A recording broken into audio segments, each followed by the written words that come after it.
ராமேஸ்வரத்தில் காதலிக்க மறுத்த 12ஆம் வகுப்பு பள்ளி மாணவி கத்தியால் குத்தி கொலை செய்யப்பட்ட சம்பவம் அதிர்ச்சி அளிக்கிறது என்று இபிஎஸ் தெரிவித்திருக்கிறார். மேலும் விவரங்களை செய்தியாளர் தாயுமானவன் வழங்க கேட்கலாம். தாயுமானவன் வணக்கம். இபிஎஸ் என்ன தெரிவித்திருக்கிறார், முழு தகவலை சொல்லுங்க. ராமேஸ்வரத்துல தன்னை காதலிக்க மறுத்த 12ஆம் வகுப்பு மாணவியை இளைஞர் கத்தியால குத்தி படுகொலை செய்து வர விவகாரம் என்பது அதிர்ச்சியை ஏற்படுத்தியிருப்பதாகவும், காலை நேரத்துல பள்ளிக்கு செல்லக்கூடிய மாணவிக்கு பாதுகாப்பு இல்லாத ஒரு சூழல் என்பது இருந்ததாக எதிர்க்கட்சித் தலைவர் எடப்பாடி பழனிசாமி சுட்டிக்காட்டியிருக்கிறார்.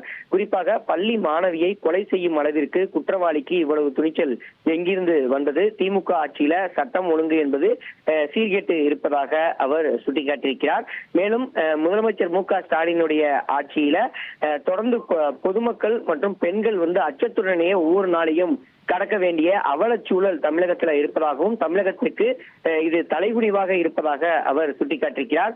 பெண்ணியம் போற்றும் தமிழகத்தை பெண்கள் பாதுகாப்பாக நடமாடவே முடியாத மாநிலமாக தற்போது மாறி இருப்பதாக அவர் குற்றச்சாட்டை சுமத்தியிருக்கக்கூடிய அவர், சட்டப்பூர்வமாக இந்த ராமேஸ்வரம் பள்ளி மாணவி கொலை செய்த குற்றவாளிக்கு உச்சபட்ச தண்டனையை கிடைக்க வேண்டும் என அவர் வலியுறுத்தியிருக்கிறார்.